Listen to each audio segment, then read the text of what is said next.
In today's video, I'm going to teach you how to change name in Microsoft Teams before meeting. If you want your name to appear correctly before you join a Microsoft Teams meeting, the good news is that this is a very quick process.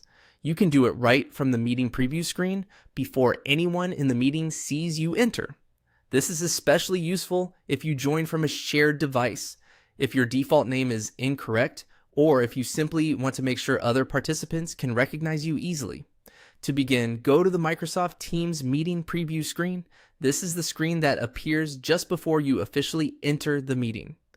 On this page, you'll usually see your camera preview, microphone options, and the button to join the meeting. Take a moment here to check that you're in the right place, because this is where you can adjust how your name will appear before joining. Once you're on the preview screen, look for the field that says Type Your Name. Click into that box and enter the name you want other participants to see in the meeting.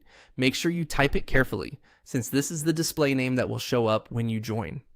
If needed, you can use your full name, a shorter version of your name, or the name that makes the most sense for the meeting you're attending. This can be helpful in professional meetings, classes, interviews, or group calls where clear identification matters. As a quick tip, it's a good idea to review the name one more time before moving on, especially if you're joining an important meeting. Even a small typo can make your name look confusing to others, so taking an extra second here can help everything look more polished and professional. After you've entered your preferred name, click on Join Now. At that point, you'll enter the meeting with the name you just typed.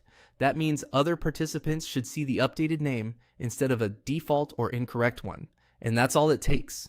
As long as you change the name from the Microsoft Teams meeting preview screen before joining, the process is simple and only takes a few seconds. If you found this helpful, you can use the same approach anytime you need to join a meeting with a different display name.